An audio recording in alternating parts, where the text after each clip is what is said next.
Saya ngajarin anak-anak PAUD itu.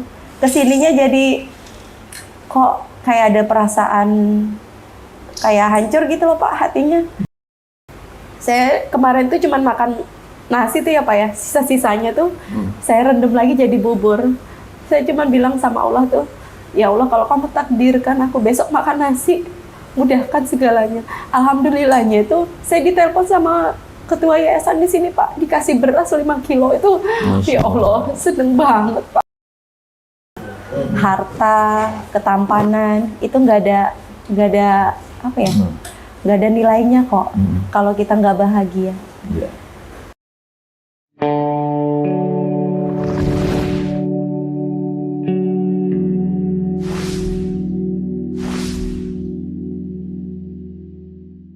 Warahmatullahi wabarakatuh. Waalaikumsalam warahmatullahi wabarakatuh. Saya lagi di Balikpapan bersama saya Mbak Yana. Nanti nama lengkapnya nanti insya Allah beliau akan memperkenalkan diri. Sehat semua Mbak Yana? Alhamdulillah sehat. Beliau ditemani putranya yang lagi asik main. Mas, apa kabar? Assalamualaikum. Oke, asik main ya. Temani Bunda ya. Oke. Mbak, boleh diperkenalkan nama lengkapnya siapa, Mbak? Iya, nama asli saya Yana Vilaya, lahir di Balikpapan, tepatnya tanggal 3 November 1984. Jadi umur 40, sekitar 40 tahun lah. Kalau iya. Mudah-mudahan usianya barokah Mbak ya. Iya, baru. Mbak Yana tentu mantan kafir. Jadi dulu agama apa Mbak? Boleh jujur sebenarnya awal saya itu sebenarnya agamanya Islam. Cuman ya qadarullahnya saya kenal dengan mantan suami saya ini dari SMP beranjak SMA. Terus kami memutuskan untuk menikah. Berjalannya waktu sekitar 3 tahunan saya pindah ke Sangatta. Di Sangatta itu anak saya tuh mau sekolah. Nah, qadarullahnya memang KTP di sana bukan KTP zaman dulu tuh bukan KTP seperti sekarang ya, yang sudah seumur hidup. Kalau dulu tuh harus ada pembaharuan terus. Jadi di sana kita ngurus KTP baru. Ternyata pas yang keluar itu KTP-nya bukan KTP Islam, tapi KTP Nasrani.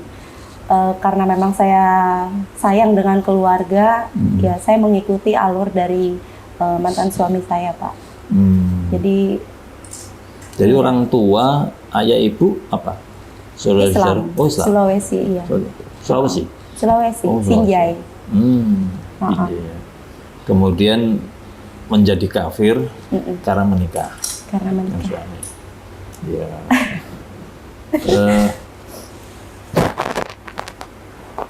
Apa yang membuat Mbak Yana rela meninggalkan agama ya? Meninggalkan Islam, mengikuti agama itu waktu itu. Kalau mau dibilang rela enggak sih Pak ya. Cuman saya mikirin saya sudah punya anak. Jadi malu kalau mau pisah itu malu. Jadi ngikutin alurnya suami aja sudah. Kalau suami pergi kerja, kadang saya sholat sendiri Pak. Jadi mukena sejadah itu saya sembunyikan. Sampai waktu Nancy sekolah di SD Bayangkari, alhamdulillah suami itu dulu mantan suami kerjanya tuh setiap pagi, pergi pagi sekitar jam 3:30, pulangnya sore, malam, sekitar malam, nggak pernah ada di rumah. Jadi saya kesepakatan sama TK tersebut, saya bilang, saya Islam Bu, memang di KTP-nya Nasrani, tapi saya pengen anak saya diajarkan Islam. Tapi ada kesepakatan lagi di situ Pak, saya tanda tangan ini surat perjanjian kalau ada apapun nanti tuntutan dari bapaknya, pihak sekolah tidak bertanggung jawab. Jadi setiap Jumat tuh Pak, Nancy itu di KTP di statusnya di situ Nasrani, tapi dia pakai jilbab. Jadi ngikutin pelajarannya Islam Pak. Cuman ya memang kalau setiap hari Ahad sekolah Minggu. Ya alhamdulillahnya bisa ngikutin Pak. Jadi suami apa Bu? Agamanya? Protestan. Protestan. Iya, Dayak. Dari dia. keluarga Protestan juga. Protestan. Lengkap ya? Iya. Itu yang Mbak Yana ya, ya ke gereja juga ya? Aktif? Nggak aktif Pak, karena memang bertentangan. Oh. Rasa hati itu kayak mau enggak gitu Pak. Sampai suatu ketika pas di malam Natalan tuh, mantan suami saya cuma bilang kayak gini, saya ini hanya jalan satu kaki. Jadi satu kaki saya tuh ibaratnya dia pincang. Karena nggak mengandeng istrinya. Karena saya kalau mau ke gereja itu kayak rasa mangkel gitu Pak. Tapi kalau untuk kegiatan ibadah kayak sekolah minggu, anak temenin. Kalau anak-anak ya, sama kita tuh kalau di perhimpunan Dayak tuh ada namanya Natal Dusma. Jadi kalau Natal Dusma itu kita nggak masuk di dalam gereja, cuman di situ perhimpunannya semua orang yang nikahnya walaupun dia nikahnya sudah masuk Islam boleh gabung gitu loh Pak. Tapi mungkin syiarnya mereka juga kali ya Pak ya untuk supaya memperkenalkan lagi nih Nasrani itu seperti apa kali. Oh iya. Ya. Waktu Mbak Yana menikah lalu pindah agama, kan pindah agama ya? Iya. Orang tua gimana Pak? Nggak ada keberatan Pak. Nggak keberatan? Enggak. Artinya apalagi ditentang nggak ya? Nggak ada. Tapi izin ya? Mbak Yana waktu itu izin? Izinnya nggak. Mereka tuh walaupun saya tanpa curhat tuh mereka tahu semua deh Pak. Oh. Nggak apa ya? Nggak menentang juga, nggak marah juga. Oh. Justru waktu saya mau pisah kemarin itu Pak, justru beliau malah bener nih mau pisah. Kamu nggak takut dengan keadaanmu yang 3 anak ini loh biayanya besar. Gimana gitu maksudnya. Tapi saya bertekad kuat kemarin tuh tetap deh. Kemarin mama tuh bapak tuh cuman bilang dulu zamannya Firaun aja, Pak itu zamannya Firaun nggak sekuat saya zaman sekarang. Firaun itu sama istrinya Islam, tapi dia tetap gitu ya kan, dia mengaku Tuhan, tapi kalau Firaunnya kan enggak. Lo zaman Firaun aja seperti ini, kenapa kamu enggak ini? Nanti kasihan anakmu, bagaimana biaya hidupnya seperti apa. Terus kan memang kemarin mantan suami kalau dia bilang kalau saya memutuskan untuk pisah, semua biaya saya nanggung. Ancamannya seperti itu gitu Pak. Ya? Iya. Nah sebelum cerita perpisahan itu, waktu itu nikahnya dengan cara apa, Pak? Islam Pak. Oh, dengan cara Islam? Iya.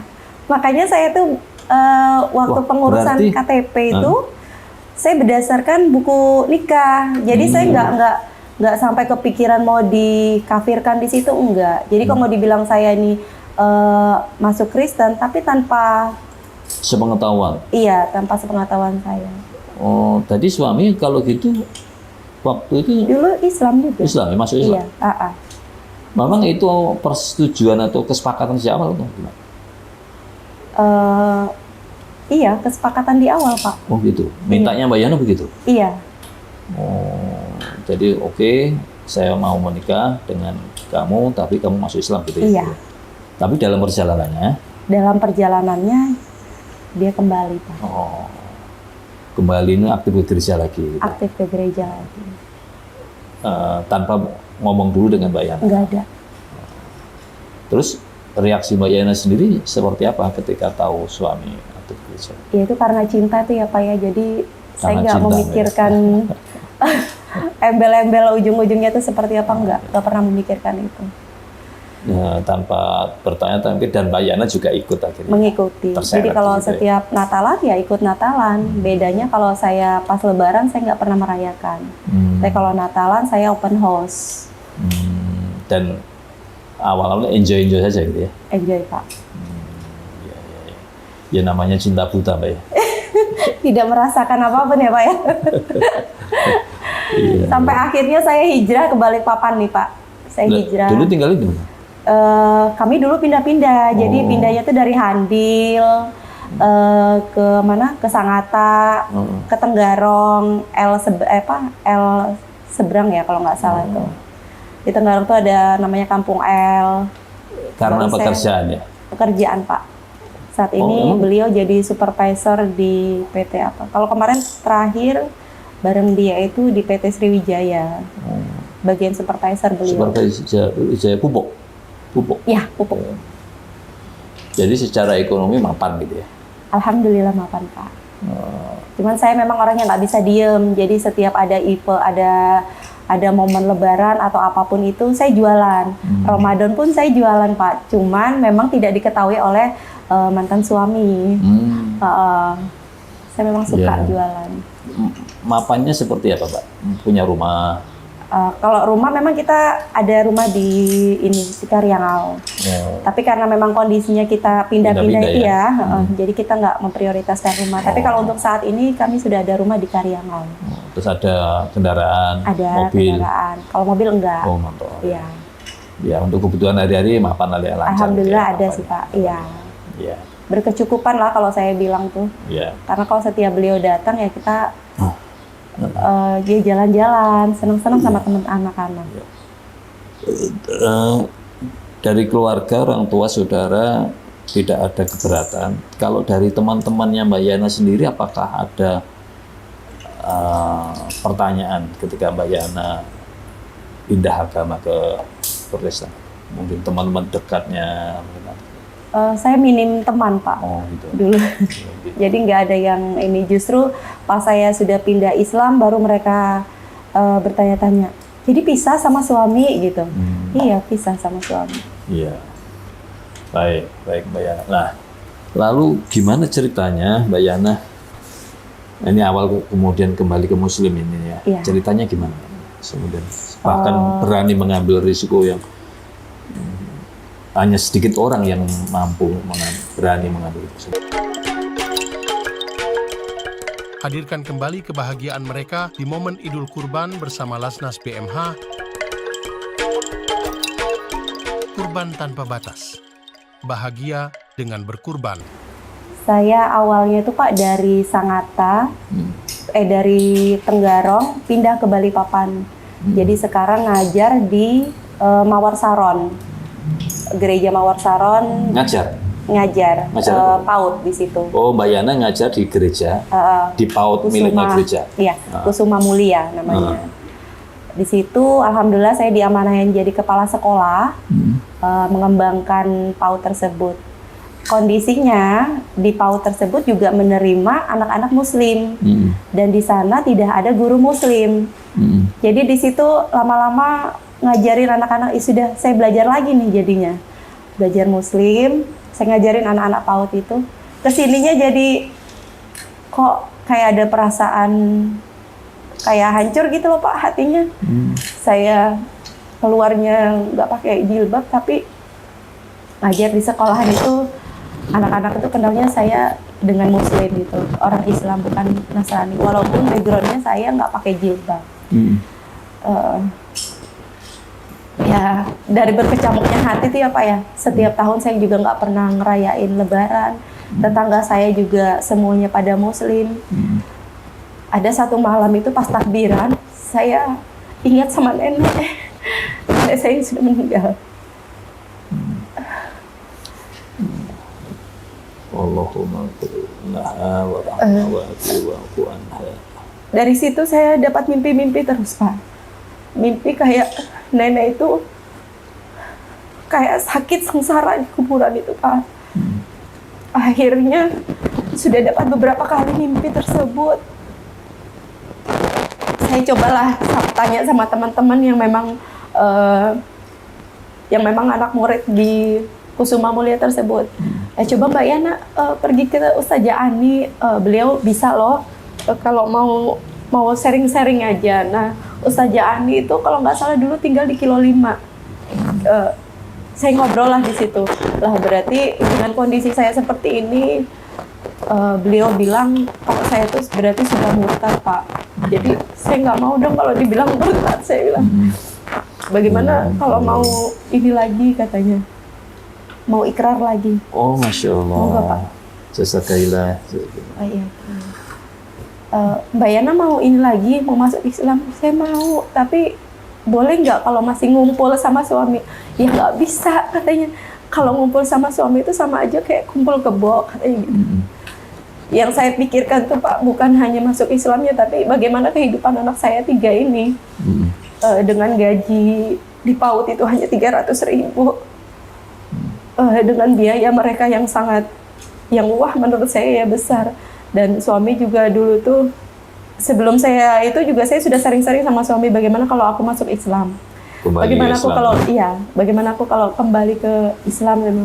Langsung kata suami, gila aja, lingkungan kita tuh lo Kristen, mama bapak sudah taunya kita Kristen, kenapa harus kembali? Nggak tahu, hatiku nggak enak aja. Sudah sharing sama Bunda Ani juga, sama Ustadz Husni juga. Alhamdulillahnya tanggal 21, tanggal 21 insya Allah bulan 5 itu saya ikrar masuk Islam. Tanggal 29-nya lagi, itu berjalannya seminggu itu Pak. Hati saya langsung berkecamuk karena apa? Ini kayak apa ya, jadi berseteru sama suami kayak gini. Mikirkan harta ya jadinya Pak ya. Tapi sering lagi sama Ustadz Husni bilangnya, udahlah Mbak Yana itu cuma dunia. Ya kalau ngomong di lisan tuh gampang ya Pak ya. Cuma dunia, realitanya ini kita juga butuh. Betul. Sampai tanggal 29 tuh Pak, malam tanggal 29 saya sharing lagi sama suami, adu debat lagi. Kalau misalnya kamu memang ambil keputusan seperti itu ya pindah aja dari rumah ini katanya. Dia sebenarnya nggak pengen pisah Pak. Pengennya ngajak pindah tapi dengan catatan kita beda agama. Karena saya sudah mikirnya ya nggak bisa, aku maunya ya satu agama gitu. Malam tanggal 29 saya ngobrol sama suami, nggak ada keputusan juga. Pas malam itu Pak, suami itu sore sudah berangkat ke Samarinda untuk melanjutin kerja. Malam, pas itu tetangga di sebelah itu beli kopi sama gula, ditinggalnya, lalu teko yang itu tuh meledak, jadi kebakaran Pak. Jadi rumah saya itu habis, saya itu keluar hanya pakai daster robek-robek. Malam itu alhamdulillah saya nggak tidur, karena apa, ngerjain laporan bulanan di PAUD. Sudah selesai, baru dibelikan laptop juga, baru dibelikan HP juga sama suami. Ternyata sampai di atas baru saya tuh mikir Pak kayak gini, harta itu ternyata nggak ada. Kalau Allah sudah mau ngambil nggak ada tersisa. Padahal yang saya pikirkan selama ini cuma harta. Nggak ada apa-apanya ternyata. Emas, kalung, gelang, semua saya simpan malam itu di atas jendela. Ikut terbakar. Pas pagi saya cari, harapannya bisa ketemu. Ternyata nggak ada. Itu terpukul sih Pak, karena saya sebelum mau pergi itu saya bilang, ya sudah, nanti saya jual ini, alat-alat yang di toko ini saya jual. Buat modal saya maksudnya Pak. Karena saya punya toko sembako, gas-gas, tabung-tabung, ya semua yang emas-emas saya tuh saya mau jualin. Tapi qadarullahnya Allah berkata lain. Malam itu sebelum ini saya gantungin dan terbakar, nggak ada sisa. Jadi itu sadar saya bahwa kita pergi itu nggak bakalan bawa apa-apa. Malam itu diajak sama mertua, katanya tinggal di rumah aja. Tapi saya nggak mau, saya tinggal sama mama saya Pak. Alhamdulillah tuh orang tua mau nerima. Cuman memang agak mikir ya, karena kalau orang tua nganjurinnya kembali. Cuman kalau saya enggak, saya memutuskan untuk enggak kembali sama beliau. Panjang perjalanannya Pak, walaupun kita sudah pisah, mantan suami itu tetap neror. Suruh kembali anak-anak, pokoknya anak-anak. Sampai suatu ketika saya tuh masukkan, saya pengennya jangan sampai seperti saya, backgroundnya Islam, terus minjak Protestan apa. Jadi anak saya ini saya masukkan di Ibnu Qayyim. Di Ibnu Qayyim itu pas mantan suami saya itu datang dari Samarinda, dia lihat si Nancy itu anak pertama saya, dia pakai cadar. Baru anak saya ini belajarnya di Ibnu Qayyim. Saya ditunggu di mana itu? Di Al-Famidi kalau nggak salah, di Kilo 5 itu.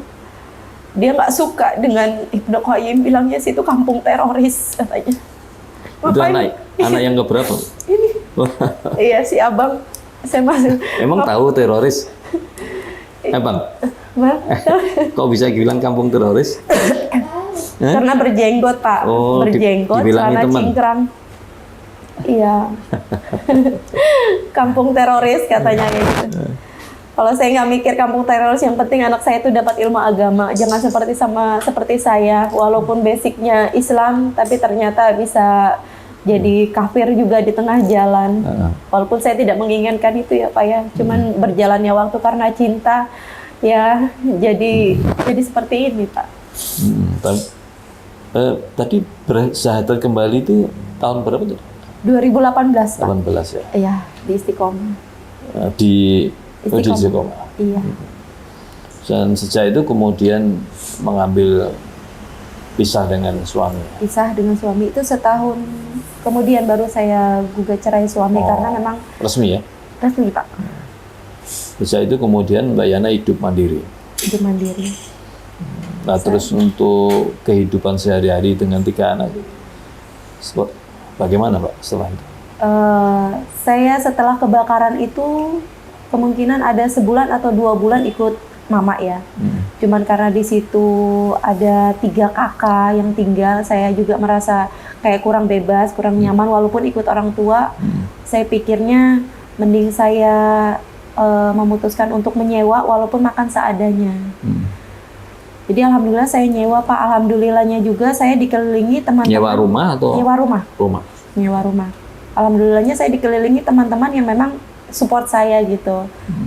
Dulu saya pernah terima job, kan saya biasa mengoperasikan komputer. Jadi dapodik apa segala gitu tuh saya insya Allah bisa di zaman itu ya Pak ya. Yeah. Kadang teman-teman tuh titip laptop untuk ngerjain dapodiknya. Alhamdulillahnya dapat 300, 400 ya dapat dari situ Pak. Sama saya juga ngajarin les anak-anak. Privat. Privat. Jadi anak-anak itu pergi ke rumah kosan saya untuk belajar dari kelas 1, ada dari PAUD juga sampai kelas 6 SD. Sampai anak-anak saya protes. Dia bilang anak orang aja dilajarin, kitanya mah nggak pernah dilajarin. Karena udah pinter-pinter. Tapi alhamdulillahnya dengan saya nggak pernah ngajarin ABC-an Pak. Belajar ngajar baca itu saya nggak pernah ngajar. Cuman alhamdulillahnya waktu kelas 1 dia sudah bisa baca karena apa? Saya ngajarin anak untuk ngeja, ternyata dia menyimak. Iya, alhamdulillah seperti itu. Dimudahkan Allah gitu ya. Iya itu Pak. Dibukakan pikirannya. Iya, alhamdulillah. Jadi saya nggak terlalu ini sama mereka. Cukup Mbak ya, Mbak Yana, dengan berbagai pendapatan itu cukup untuk hidup 1 bulan dengan 3 anak. Saya pernah tuh Pak makan cuman kalau dipanggil teman tuh paling seneng saya tuh Pak. Karena ayo makan di sini, ngerjain dapodik di sini.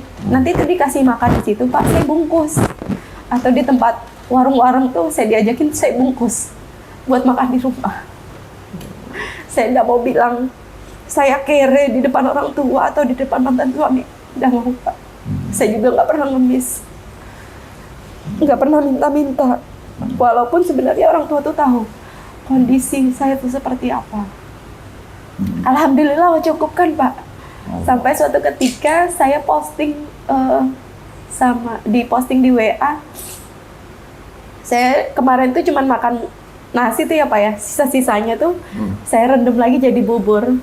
Saya cuman bilang sama Allah tuh, ya Allah kalau kamu takdirkan aku besok makan nasi, mudahkan segalanya. Alhamdulillahnya itu saya ditelepon sama ketua yayasan di sini Pak, dikasih beras 5 kilo itu. Ya Allah, seneng banget Pak. Seneng banget. Rezeki itu semua dari Allah ya Pak ya. Saya yakin itu Allah itu tidak akan menyia-nyiakan saya. Apalagi saya ngurus anak 3. Ya.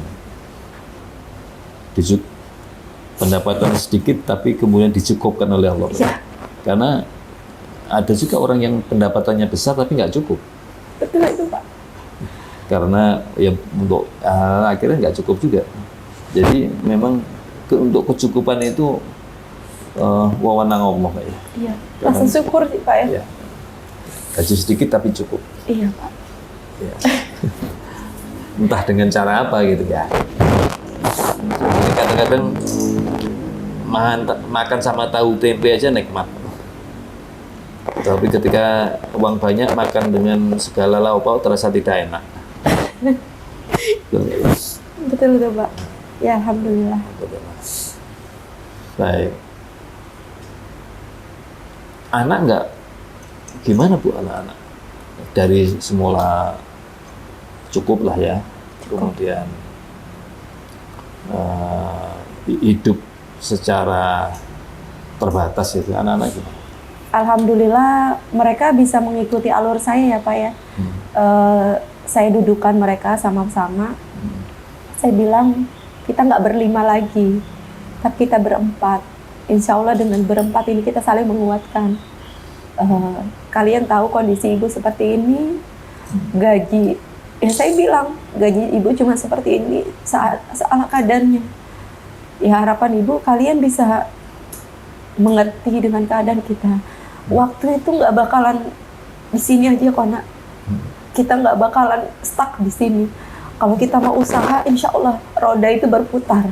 Kita nggak bakalan di bawah terus.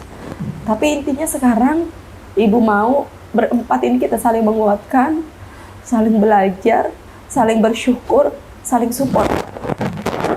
Jangan mengeluh, jangan menuntut apa-apa. Kalaupun ibu kalian pengen punya sesuatu, ya usaha dengan cara apapun usaha. Kita bukan orang yang kita bukan orang yang punya harta warisan. Karena memang waktu kita pisah Pak, saya pisah itu semua saya tinggal. Karena memang wejangan dari Ustadz Husni kemarin itu, sudahlah Mbak Yana, harta itu bisa kamu nanti cari. Allah cukupkan. Ya alhamdulillah Allah cukupkan ternyata Pak. Jadi anak-anak itu nggak terlalu bilang mau kok kayak gini amat ya, makan begini nggak ada yang pernah mengeluh. Jadi makan salah kadarnya aja, alhamdulillah kita bersyukur. Baik, itu soal kehidupan menyangkut makan materi lah ya. Ya. Nah, menyangkut agama dengan anak-anak gimana Bu? Agama mereka langsung belajar Pak. Jadi kemarin itu kalau si abang ini saya masukkan di Ibnu Qayyim. Terus kalau Michelle ini memang anaknya pendiam ya Pak ya, nggak terlalu bisa berbaur sama lingkungan. Kalau si Nancy saya masukkan di Anasai. Si Nancy itu anak pertama ya? Anak pertama. Saya masukkan di Anasai. Pulang pergi aja, kadang belajar juga di Istiqomah. Seperti itu aja Pak. Kalau si Michelle ya dari kakaknya, dari saya belajar juga. Kendala saya dulu tuh di transport Pak, di uang untuk beli bensin. Tapi alhamdulillah ada aja. Kadang anak les itu ngasih walaupun bukan sesuai bayaran ya, kadang aturannya cuma 150, kadang dia lebihkan. Kadang ya itulah, alhamdulillah. Iya. Tidak ada perdebatan, tidak ada pertanyaan, tidak ada konflik dengan anak-anak soal agama. Nggak ada Pak. Nggak ada. Mereka langsung mengikuti. Gitu ya. Cuman ada sempat terbesit, dia bilang enakan agama dulu, enakan kumpul bareng ayah dulu. Karena apa? Semua terbackup, semua tercukupin. Tapi ya. Memang faktanya begitu ya. Ya. Ya. Tapi ya tadi tidak selamanya mendung itu kelabu. Betul. Pasti suatu saat cepat atau lambat mendung itu akan terang benderang. Betul Pak. Ya. Kalau mendurung bisa kelabu, mudah-mudahan hatinya selalu terang, Mbak. Amin. Karena mendung kelabu, karena hatinya terang jadi terang, Mbak. Ya, betul, karena syukur tadi. Baik. Sekarang Mbak Yana tinggal di mana nih? Sekarang posisi saya ini tinggal di Pondok Tafiz Darul Farhana. Alhamdulillah dikasih kesempatan oleh ketua yayasan untuk tempatin. Awalnya saya tuh tinggal di gudang sebelah Pak, karena saya sudah pusing saya mikirnya kemarin tuh ya udahlah nanti Nancy saya mondokkan, si Akmal saya mondokkan, saya tinggal sama si Michelle aja. Nah sama Michelle itu saya mikirnya saya butuh cuman tempat yang kecil aja, jadi nggak terlalu mau luas gitu. Jadi alhamdulillahnya pas saya posting cari rumah kos-kosan tuh Pak, saya dilihat postingan saya sama pengurus yayasan itu Satito, alhamdulillah saya diberikan kesempatan untuk tinggal di rumah sebelah. Walaupun itu gudang kecil, tapi menurut saya itu Masya Allah sangat wah banget, karena tidak perlu menyewa rumah lagi, tidak perlu memikirkan ini Ustadz itu. Waalaikumsalam. Mohon maaf ganggu. Sama beliau alhamdulillah, untuk makanan juga saya ngikut santri Pak. Seperti itu. Ketika hijrah di backup sama tempat yang mendukung, orang-orang yang mendukung, jadi saya tidak merasakan terlalu susah hidup saya Pak. Intinya syukur sih Pak. Alhamdulillah. Tentu Ibu sambil jagain santri. Santri ya. Iya, sambil belajar juga. Alhamdulillah. Sudah berapa juz Bapak? Saya belum ada Pak. Kalau si Abang berapa Bang? Sudah berapa juz Bang? Sampai sudah 6 juz. Masya Allah. Iya. Anak-anak yang lain juga ikut menghafal? Insya Allah ikut menghafal. Kalau si Michelle sudah 4 juz. Masya Allah. Kalau kakak berapa juz? 4 juz. Berapa juz? Iya, kakak Michelle 4 juz, Mbak Ici yang 5 juz. Oh, 6 juz juga. Oh, tapi belum Adik khatam. sendiri, abang sendiri yang paling banyak ya? 6 juz. Iya, karena kalau yang Keren. ini, kalau kakak-kakak kan sekolahnya di negeri, Iya. jadi nggak terlalu prioritas agama. Kalau yang ini saya bertekad harus jadi imam yang baik. Jadi Amin. saya sekolah di RTQ Cendekia. Baik. Nah di sana prioritasnya Al-Quran. Baik. Dengan suami masih ada Kontak? Enggak. Enggak ya? Iya. Sudah Ya, habis kontak. mudah-mudahan kita doakan penonton sekalian, mantan suami Mbak Yana mendapat hidayah, Amin. lalu bisa berkumpul kembali dengan anak-anak. Kalau untuk berkumpul kembali kayaknya tidak Pak. Ya, Karena kalau- beliau juga sudah menikah lagi gitu. dengan Tapi bagaimanapun dia adalah anak dari anak-anak ibu, mudah-mudahan silaturahimnya tetap terjaga. Gitu. ya itu yang saya tanamkan sama anak-anak Pak. Tidak ada mantan bapak, tidak ada mantan ibu, tidak ada mantan mbah, saya bilang kayak gitu. Awalnya mereka tuh nggak ada yang mau sama bapaknya kan. Jadi nggak bisa, kondisinya juga mereka nggak terlalu dekat karena bapaknya tuh pergi pagi pulangnya malam. Jadi interaksinya mereka, kedekatannya kan kurang tuh Pak. Ditambah lagi dengan perseteruan kami berpisah seperti ini, mungkin dianya egonya tinggi ya Pak ya. Jadi sama anak-anak itu pengen narik terus. Setiap weekend dulu waktu pisah tuh Pak, selalu anaknya diajakin ke gereja. Natal pun masih diajakin Natalan. Cuman kesininya saya bilang sama anak-anak, ikuti aja alurnya dulu. Nanti kalau misalnya ada masanya, ayahmu tuh bakalan capek sendiri. Jadi Karena hukum mestinya dia masih bertanggung jawab terhadap anak-anak ya, secara hukumnya. iya. Dan Mbak Yana bisa menuntut sebenarnya secara hukum positif, hukum Indonesia. Kalau saya memilih tidak menuntut. Yaitu haknya Mbak Yana. Iya. Mudah-mudahan Allah mencukupkan. Iya, amin. Ya. Mbak, terakhir mungkin ada pesan Mbak untuk barangkali kepada teman-teman di sana yang mengalami kasus serupa dengan Mbak Yana, Mungkin seperti kasus yang seperti saya alamin ya Pak ya. Kalau memang mau nikah di awal yang beda agama, pastikan dulu untuk tauhidnya Pak. Jadi jangan hanya karena cinta mereka, seperti saya nih, karena cinta jadinya mengikuti alurnya dia. Jadi pastikan dulu untuk belajar, jangan sampai di tengah jalan nanti malah mengikuti mereka. Harta, ketampanan itu nggak ada apa ya, nggak ada nilainya kok kalau kita nggak bahagia. Ya. Iya, Karena menikah bukan hanya untuk sesaat ya, tapi seumur hidup. Ketampanan, harta itu bisa berkurang bahkan bisa hilang ya. Iya, Makanya ketampanan hati yang paling penting Mbak ini. Pak. Nah, satu tadi lupa Mbak. Secara dohir kan, secara materi orang luar mungkin melihat Mbak Yana kan kekurangan gitu ya.